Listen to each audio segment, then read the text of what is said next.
You're not going anywhere. Oh, almost a growl, cutting through the tense silence of the room.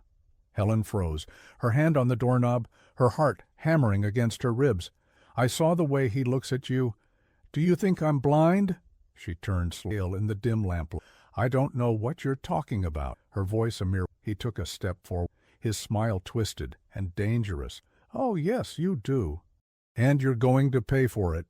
Before we delve into this story, leave your comment with a rating from 1 to 10 and tell us which city you're joining us from. May this moment bring reflection and emotion to your heart. The Montclair estate, nestled in the Willow Creek Valley, always awoke in the same manner, with the strong aroma of freshly roasted coffee mingling with the damp scent of earth.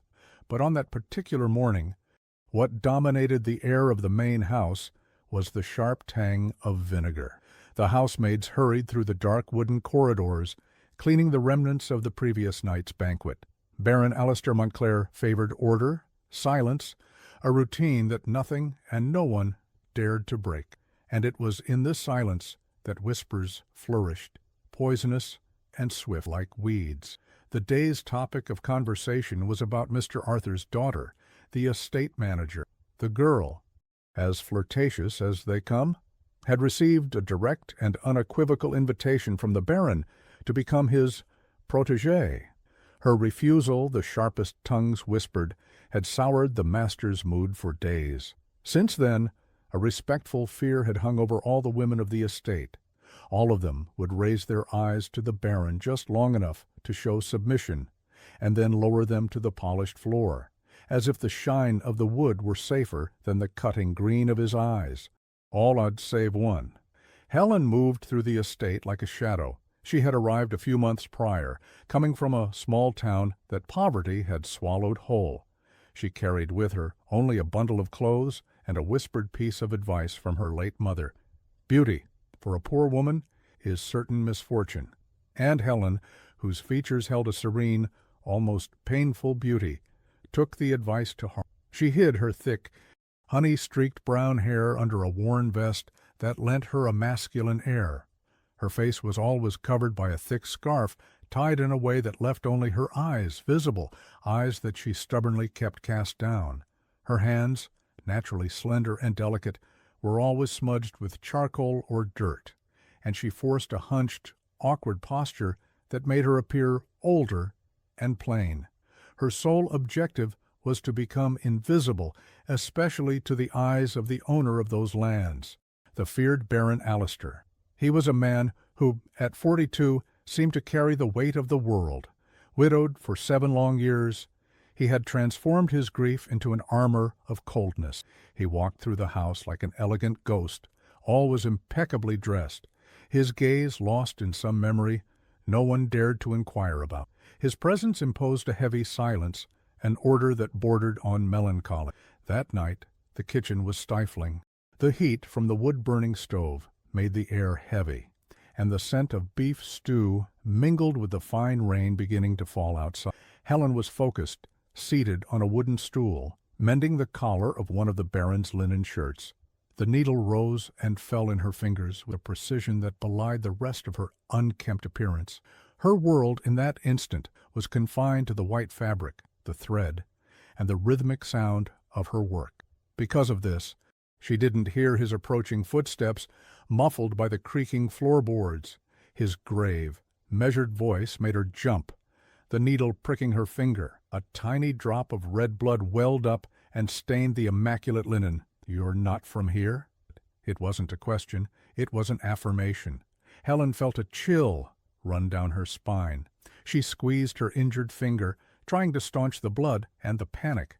She kept her head down, the scarf covering almost all. "Yes, I am.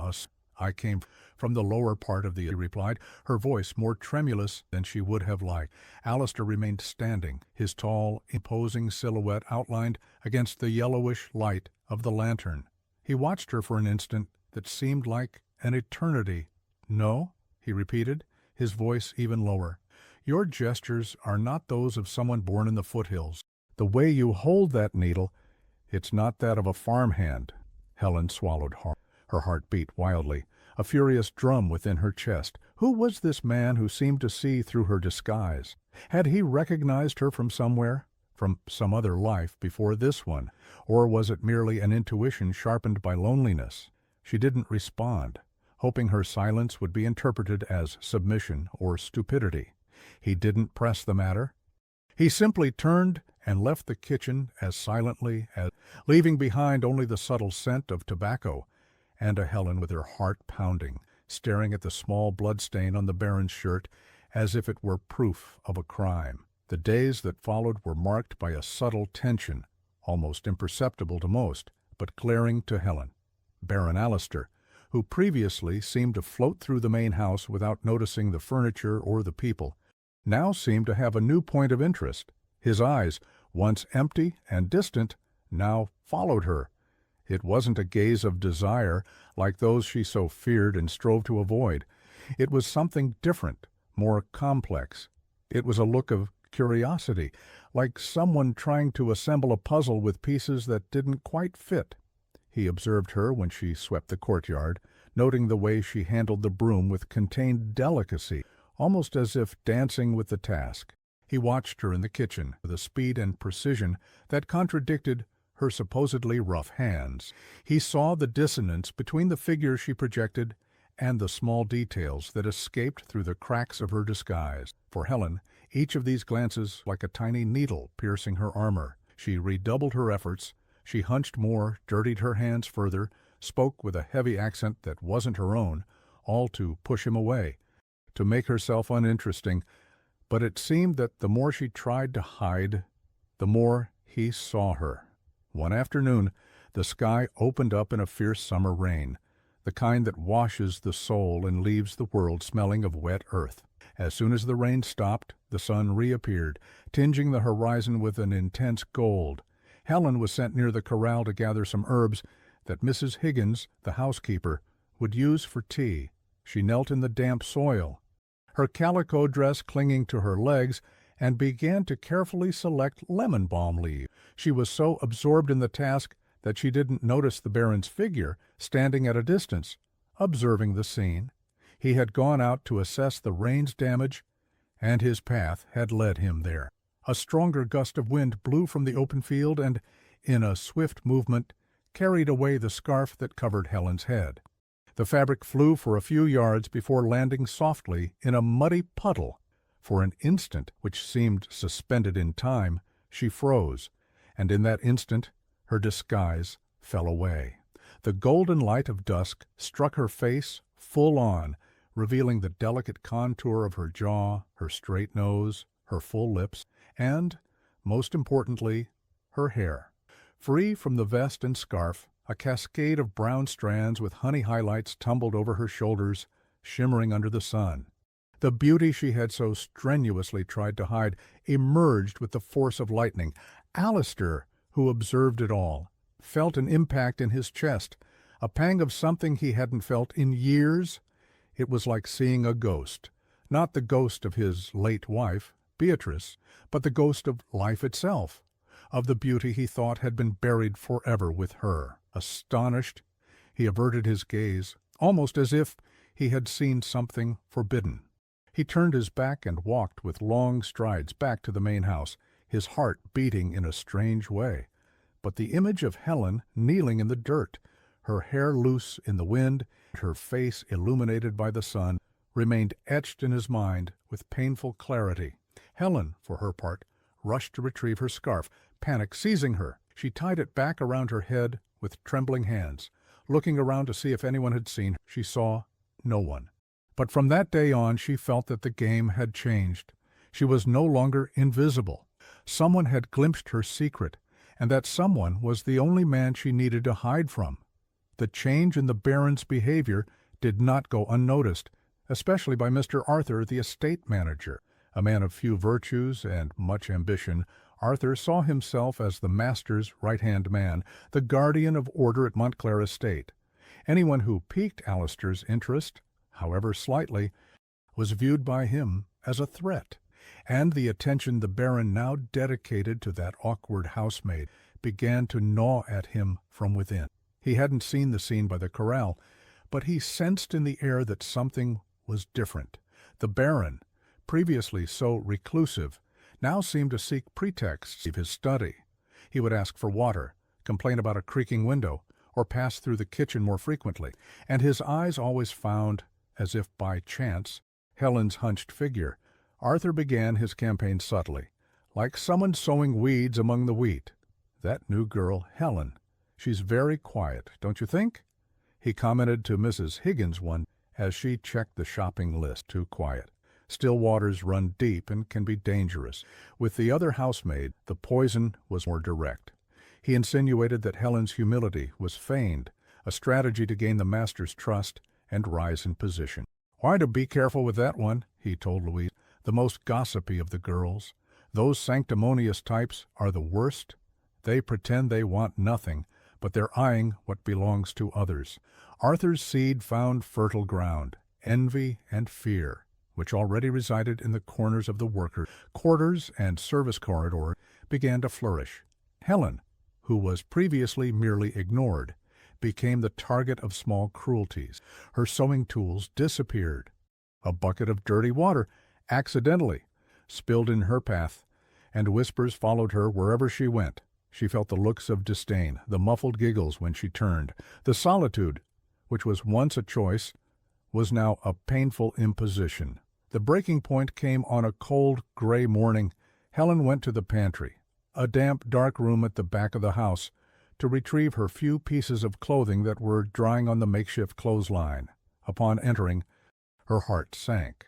Her clothes, including the only good dress she kept for an emergency, were strewn on the dirt floor, muddied and trampled. It was a calculated cruelty, an act to humiliate her, to remind her of her place. The tears she had held back for days finally came, silent and hot. She knelt on the cold floor, picking up the pieces of clothing one by one. She took a bucket of water and a piece of lye soap, and began to wash everything, scrubbing the fabric with a strength that came more from anger and pain. From her arms, the scent of soap mingled with the smell of her tears, and she felt like the most helpless person in the world. It was at that moment that the pantry door opened, and Baron Allister's tall silhouette filled the doorway. He had heard the muffled sound of crying as he passed through the corridor, and, moved by an impulse, decided to see what it was. The scene he found struck him hard. Helen, her back to him, kneeling on the dirty floor, washing filthy clothes in a bucket, her shoulders shaking with silent sobs. At the sound of the door she turned suddenly, startled. In the abrupt movement, the scarf, which was already loose, slipped and fell beside her, revealing her tear-streaked face and partially unbound hair. This time she didn't try. She was too tired to pretend. Her eyes, large and sad, met his, and she stared at him with a mixture of defiance and despair. Allister stood still for it, his gaze sweeping the scene. He saw the dirty clothes, her face, her wounded dignity, and he understood everything. Took a step into the dark room. His voice, when he spoke, was soft, almost devoid of its usual. "Why do you do this to yourself?" Helen sniffled, wiping her nose with the... "Because it's safer than being seen," she replied, her voice choked. He took another step, narrowing the distance between them. "And what is so dangerous about being seen?" The question hung in the heavy air of the pantry. Helen lowered her eyes for a moment, and then raised them again, with a spark of fire shining amidst her tears. Everything beautiful, when born poor, is taken by force." The silence that followed was dense, laden with unspoken truths. He understood her. In those words, he saw not only her pain, but an echo of his own loss, of the beauty that life had snatched from. For a moment, Helen thought he might touch her, perhaps in a gesture of merely bent, picked up the scarf from the floor and handed it to her, folded. "Don't let fear extinguish what..." And then he turned, leaving her alone in the dim light, with the clean scarf in her hands and a heart a little less heavy. Something fundamental had changed between them. Her mask had fallen, and he had not looked away. He had seen her. After that encounter in the pantry, a new dynamic settled into the main house. Baron Allister, who had always seemed oblivious to the servants' routine, began to intervene subtly, yet the morning after the incident, during the staff breakfast, Mrs. Higgins, The housekeeper announced in her severe voice that any act of disrespect or sabotage among the servants would result in immediate dismissal. Her eyes swept over each person present, lingering a little longer on Louise and some others known for their sharp tongues. No one doubted that the order had come from above. From that day on, the provocations against Helen ceased, replaced by a cautious indifference. But the biggest change came in the way the Baron himself began to treat her. He summoned her to his study one afternoon. Helen went with a heavy heart, expecting the worst. The study was the heart of the estate, an imposing room with walls lined with books, a large mahogany desk, and the scent of leather and old paper. Alistair was seated in his armchair, but he rose when she entered, a gesture of respect that surprised her. "Helen," he began, "I need help organizing the library. Many of my late wife's books are falling into disrepair, and the estate records need to be. Mrs. Higgins told me you are careful." The task was much more than a simple cleaning. It was an invitation to enter his world, his sanctuary. Helen, who loved books more than anything else, felt a pang of joy she had experienced. She accepted, her voice little more.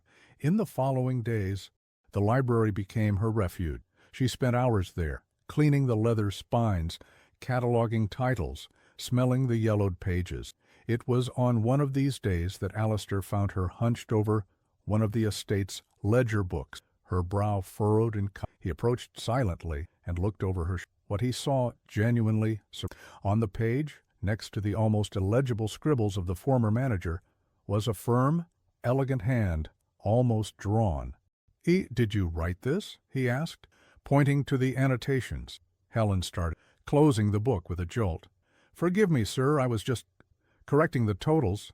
I thought no one would see. I'm not complaining." A hint of curiosity. "I'm asking where you learned to write like that." She hesitated, feeling her face. "It was a secret. On my own. In my town, the parish priest would discard old sermons. I'd collect them and copy the letters one by one until I learned to form words." The revelation seemed to impress him deeply. A man who valued knowledge above all else. He saw in her not merely a housemaid, but a soul with a thirst for learning that poverty had failed to extinguish. From that day on, the barriers between them began to crumble, brick by brick. He started spending more time in the library, under the pretext of working. He would sit at his desk while she organized the shelves. Sometimes the silence was broken by a question from him about a book or a comment from her about a poem she had found. They discovered a shared taste for authors who spoke of the land, of the human soul, of simple sorrows and joys. He told her about Beatrice, his late wife. He spoke of how she loved that place, of how she herself had taught the first letters to some of the estate children. When speaking of her, Alistair's voice lost its harshness, and a gentle sadness filled his eyes. Helen listened in silence, with profound respect for the man's grief. She didn't try to console him with empty words. Only her quiet, attentive presence seemed to offer a kind of comfort he found nowhere else. Once he handed her a small velvet-bound diary belonging to Beatrice. She wrote down thoughts, recipes, verses she liked. "I would like you to transcribe it into a new book. The ink is fading." Entrusting her with his wife's intimate words was the greatest gesture of trust he could. And as Helen copied Beatrice's words, she felt as if she were getting to know the woman who had once owned that closed heart. There was a kindness, a delicacy in the pages that moved her, and to Sir without realizing it, she began to understand the man who sat across the room better.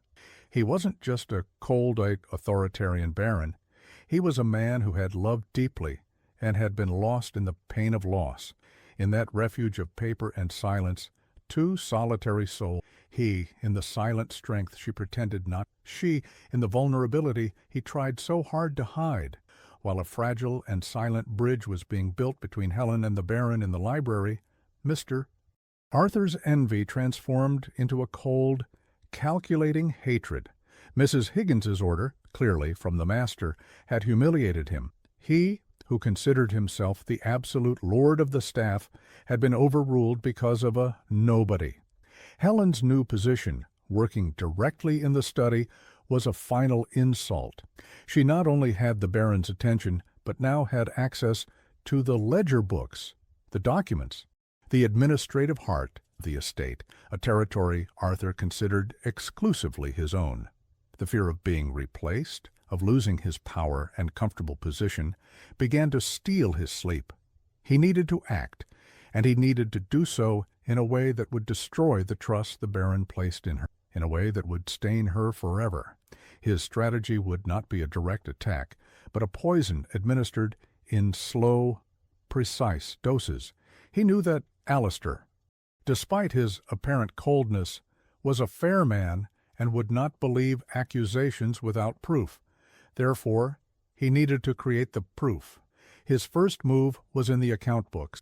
Arthur was responsible for recording coffee sales and supplier payments. For years, he had been making small diversions, minor amounts that went unnoticed, in the total volume of Montclair Estates' finance. It was a dirty secret that ensured him a more comfortable life than his salary allowed.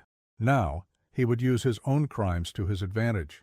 Under the pretense that he needed help organizing old records, he began asking Helen to transcribe some pages into the new ledgers. He carefully selected sections that contained his subtlest frauds. Her perfect handwriting, recording false numbers that she had no way of knowing were false, would be the perfect trick. As she worked, he observed her with a predatory, "You have a good hand for numbers," girl, with a false cordiality that made the Baron did well to take you out of the kitchen. A place for intelligent people isn't near the stove. Helen merely thanked him, unaware of the web being woven around her. The next step in Arthur's plan was to plant the seed of doubt directly in the Baron's mind.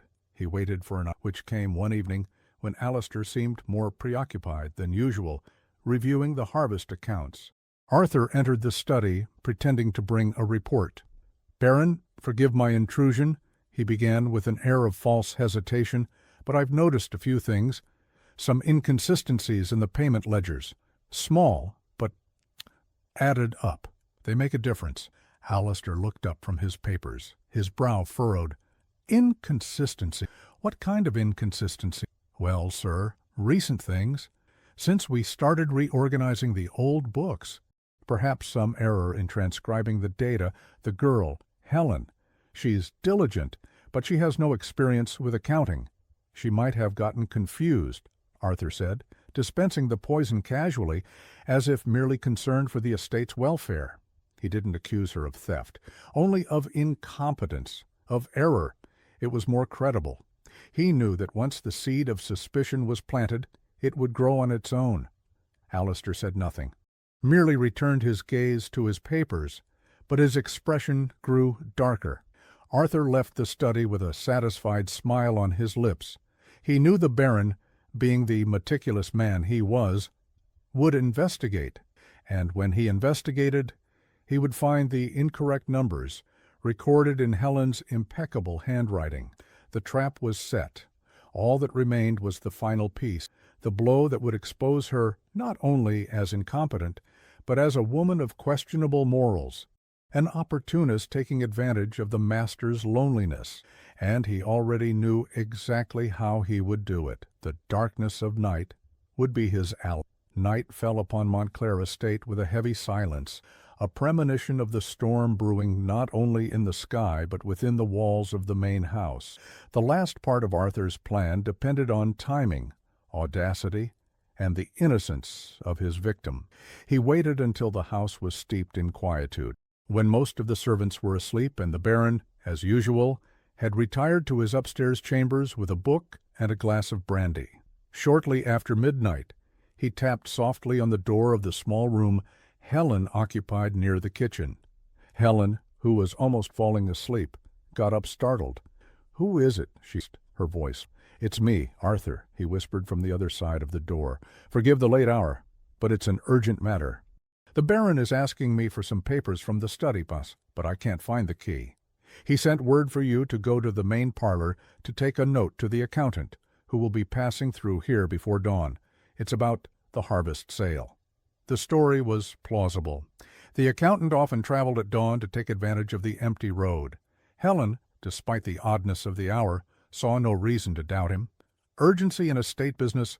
She dressed in haste, tied her hair up carelessly, and left, following Arthur through the dark corridor. He guided her to the large drawing-room, a seldom-used chamber, illuminated only by the bluish moonlight streaming through the tall windows. 2 candelabras on a central table were lit, casting long, dancing shadows on the walls. "The note is on the writing desk, over there in the corner," Arthur said, pointing. "Take it and wait here.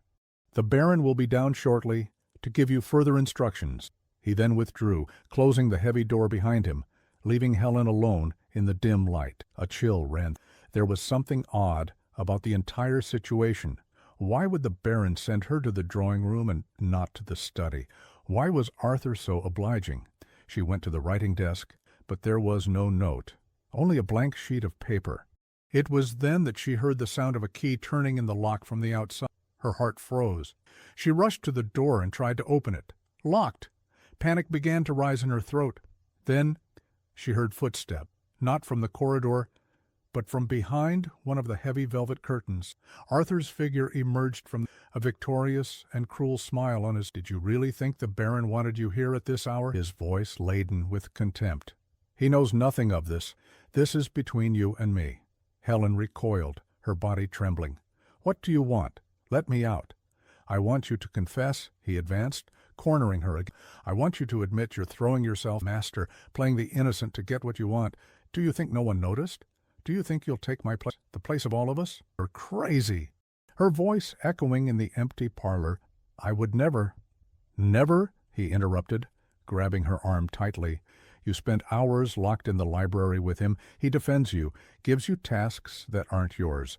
Are you going to tell me it's just because of your beautiful handwriting?" The mention of the library, of the time she spent with Alistair, made her understand the depth of his envy. He tried to pull her, perhaps to force her onto one of the sofas, to create an even more Helen struggled with the force of desperation. She pushed him with all her might, trying to free herself. In the midst of the struggle, her arm struck one of the bronze candelabras on the table. The heavy object fell to the wooden floor that sounded like a gunshot. Both froze, their eyes wide. The sound seemed to break the evil spell, and then they heard hurried footsteps, heavy steps, descending the main staircase, which ended precisely at the entrance to the parlor. The door burst open. Baron Alistair stood there, dressed in a dark silk robe over his nightclothes, his face a mask of surprise and contained fury. The scene presented before him was unmistakable, the parlor in disarray, Arthur's face red with anger, and Helen huddled near the table, her dress sleeve torn and her eyes full of tears and dread. The silence that settled was heavier and louder than any scream. Alistair did not ask a single question. His green eyes, cold as ice, passed from Arthur to Helen, and then back to Arthur. And in that gaze, Arthur saw his. The following morning at Montclair Estate dawned gray and muggy, as if the very sky were holding its breath. The echo of the falling candelabra and the silence that followed seemed to stretch through the entire night. After the Baron's appearance, the scene in the parlor dissolved like a bad dream. With a single nod, Alistair ordered Helen to withdraw.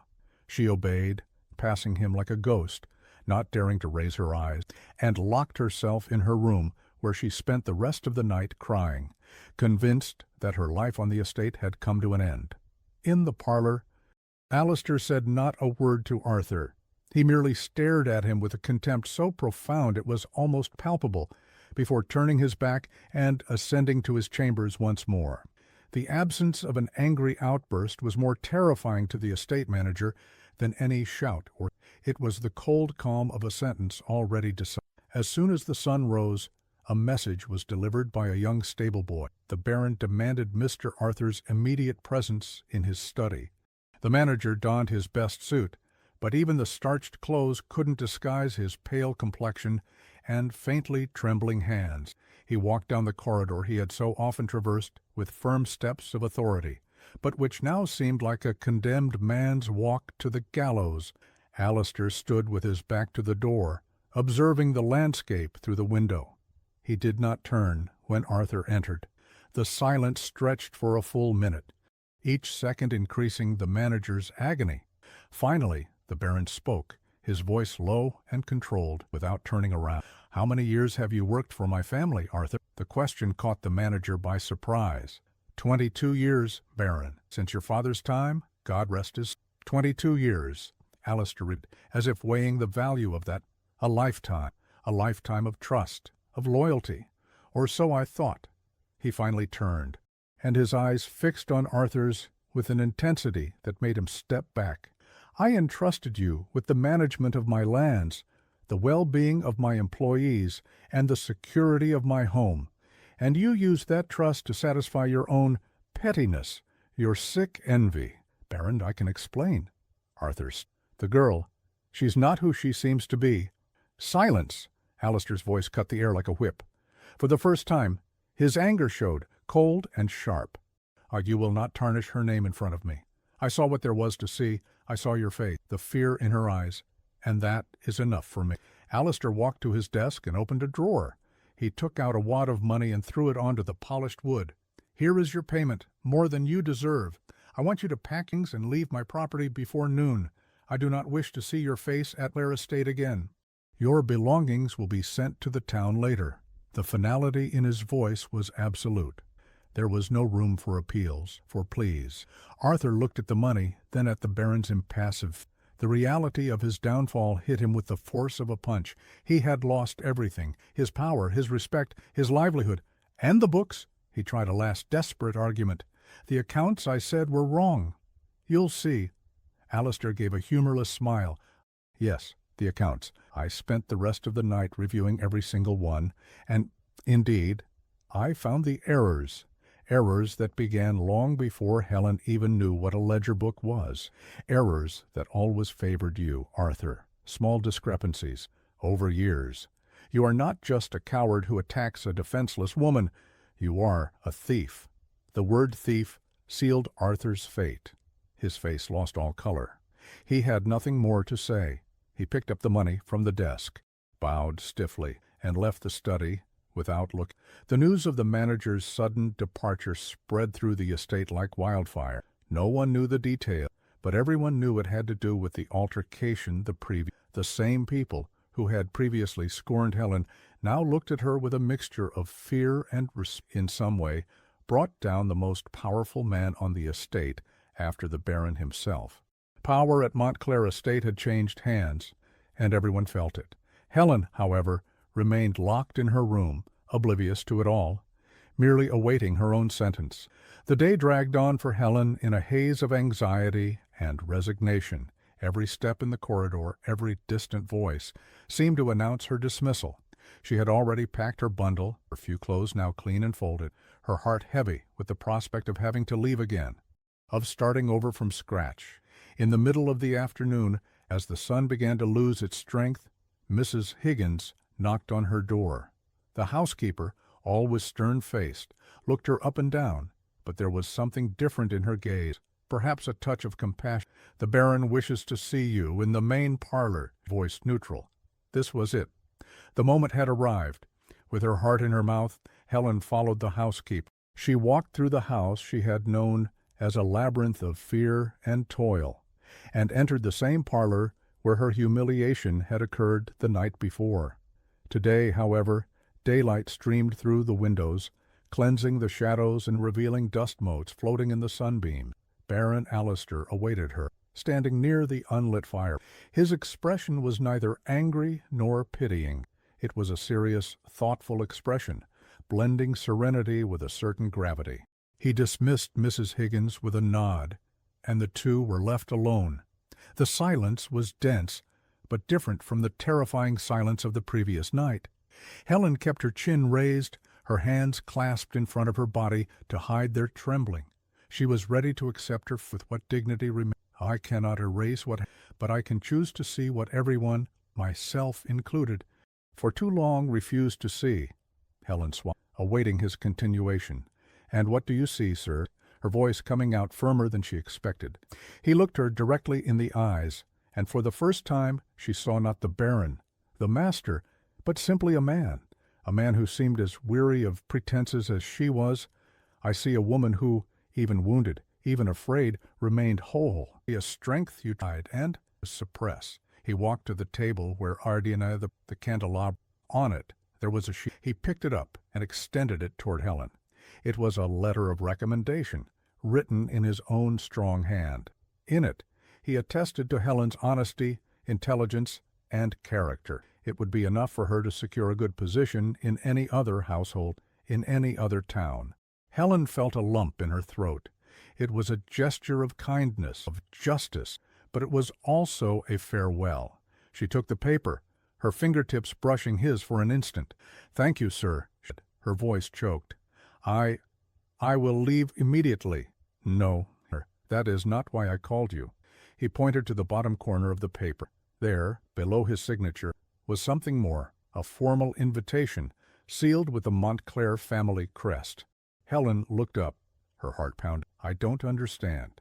The former teacher for the children in the workers' village married and left months ago, he explained. "The children have been without lessons ever since.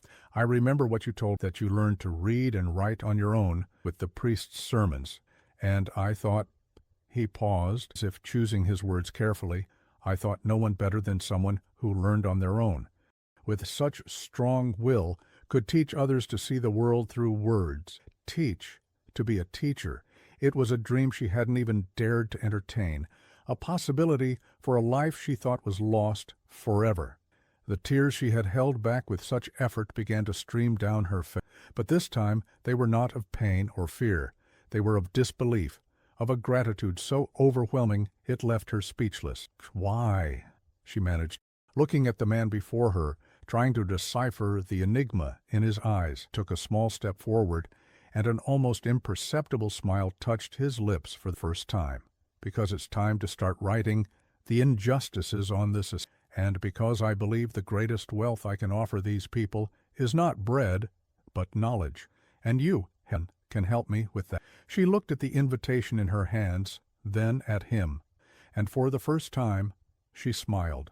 A shy, trembling smile, but one that illuminated her face and made his eyes shine with something that looked like hope. Outside, the afternoon sun bathed the coffee fields in a golden light, making the late dew sparkle like tiny diamonds. When Helen left the parlor, with the letter and the invitation in her hands, her heart felt so light it seemed to float. She didn't know if this was a new beginning or just a farewell to a part of her life. But the Baron watched her from the window, following her silhouette until she disappeared down the path leading to the workers' quarters. And for the first time in 7 years since Beatrice had passed, he allowed a single silent tear to fall, not from pain, but from a new and unknown emotion. It fell onto a paper on his desk, a paper containing the transcription of a poem made in the perfect handwriting of the woman he had to stay. The small, abandoned chapel, located halfway between the main house and the workers' village, was renovated in record time. The walls were whitewashed anew, the roof repaired, and small wooden desks, hastily by the estate carpenter, were arranged in rows. The place, once smelling of mold and neglect, now smelled of fresh paint, new wood, and, for Helen, hope. In a few weeks, she left the small room at the back of the kitchen and moved into a small house beside the new school, a simple place, but one that was entirely her own. Her life transformed. Mornings no longer began with the tang of vinegar, with the lively chatter of children arriving, their bare feet kicking up dust on the road. Helen, now without the scarf and vest that had hidden her, wore simple cotton dresses and gathered her hair in a loose bun, from which stubborn strands insisted on escaping. She bloomed. The hunched, frightened woman gave way to a patient and dedicated teacher. Her passion for books was contagious, and the children, previously shy, soon came to adore her. She didn't just teach the ABCs, she taught songs, told stories of distant places she read in the Baron's library books, and showed them how to see beauty in small things, in the shape of a coffee leaf, in the flight of a robin. Baron Alistair was a constant, though discreet, presence. Almost every late afternoon he would ride to the school, stopping his horse beneath the shade of a large oak tree. From there he would observe. He saw Helen surrounded by the children, her face illuminated by a genuine smile as she pointed to the letters on the blackboard. He heard the sound of children's voices reciting the alphabet, a sound that had not echoed on for a long time. Those visits became the highlight of his day. Sometimes he would dismount and walk to the schoolhouse door. The children, upon seeing him, would fall silent, their respect and fear of the master still present, but Helen received him with a calm that disarmed formality. "Baron, have you come to see the progress of your students?" she would say, with a playful glint in her eyes. Their conversations became easier, more frequent. They spoke about the children's learning, about the books she needed, about the future of that small community. The relationship of master and employee slowly dissolved, giving way to a complicity, a friendship neither of them had expected. Yet a ghost still lingered between them, a ghost of beauty and kindness named Beatrice. The memory of the late Baroness was imbued in every corner of the main house. Her portrait, an oil on canvas that captured her sweet smile and melancholic gaze, dominated the living room wall. Helen always passed it with reverent respect. She felt a strange connection to this woman she had never known, whose diaries she had transcribed. One day, Alistair found her standing before the portrait. She hadn't heard him approach. She was absorbed. Her gaze fixed on the painting. "Was very beautiful," Helen said, more to herself than to him. Alistair stopped beside her, his gaze also caught by his wife's image. Yes, she was. His voice choked with a longing that time had not healed, but her beauty wasn't just in her face. It was in her soul. She was light. And when she left, she took all the light from this house. It was the first time he had spoken of her so openly, so vulnerably. Helen turned her face to him, her eyes full of silent empathy. Light never truly goes out, sometimes waiting for a crack to shine through again. He stared at her, the green of his eyes clouded with emotion. He saw in Helen not a replacement for Beatrice, but something entirely different. He saw a strength that came from the earth, from resilience, from overcoming. Beatrice was a hothouse flower, delicate and protected. Helen was a wildflower, born among stones and taught to seek the sun. "You know," he continued, his voice low, "sometimes I feel like a traitor, for feeling joy again, for seeing the children laughing in your school, for feeling that the estate has life once more. I feel as if I am betraying her memory, the grief I swore to keep forever." "Grief is not the absence of joy," Helen said, with a wisdom that seemed older than her years. "It is proof of the love that existed. To cherish the memory of those who are gone does not mean closing the doors to the life that continues. Perhaps the greatest tribute you can pay her is to allow the light to re-enter this house." Her words struck him with the force of a revelation. He had never thought of it that way. For 7 years he had clung to pain as a way to keep Beatrice. Now he realized he might merely be imprisoning himself in a mausoleum of memories. He said nothing more. He simply nodded slowly, a whirlwind of feelings stirring within him. In that moment, beside the portrait of his deceased wife, he felt that the living woman beside him, with her serene strength and wise words, was offering him a key, the key to leave the dark room of his mourning and, perhaps, dare to live again. Summer bade farewell to Willow Creek Valley with fury. A storm, heralded by days of heavy heat and a leaden sky, crashed down upon the region with terrifying. Rivers overflowed, roads turned into muddy quagmires, and a small wooden bridge that was Montclair Estate's main link to the town was swept away by the current. The estate was isolated. Inside the small schoolhouse, Helen tried to calm the few children who hadn't made it home for the storm. Outside, the world seemed to dissolve into water and wind. It was then that one of the mothers rushed in a panic, carrying her youngest son, little Timmy, about 6 years old, in her arms. The boy was burning with fever, his body racked by tremors, and his breathing labored. "Help me! Help me! He's been like this since yesterday, and now he's worse." With the bridge down, it was impossible. Air gripped everyone. Helen acted quickly. She told the mother to lay the boy on a mat near the makeshift wood-burning stove she used to warm the room. She remembered her mother's tea, a country woman who understood herbs and home remedies. "I need elderflower leaves and willow bark. Quickly!" She ordered one of the workers sheltering there. News of the sick boy and the isolated estate quickly reached the Baron's ears. Without hesitation, he donned a heavy rain cape and braved the storm, arriving at the schoolhouse drenched, his face etched with worry. He found Helen in action. She was preparing a tea with the herbs they had, wiping the boy's face with cool cloths, and speaking to him in a low, calming voice. There was a serene authority in her gesture, a competence that left him admiring. He approached, feeling almost an intruder in that scene of care and distress. "What can I do?" he asked. "Stay," she replied, without taking her eyes off. "His mother needs support, and I need the night to pass." And the night dragged on, long and agonized. The storm roared out, but inside the schoolhouse, the only sound was Timmy's labored breathing and Helen's whispers. Stayed. He sat on a wooden crate beside the silently weeping mother and watched Helen. He saw her as he had never seen her before. She was not the frightened, half-educated teacher.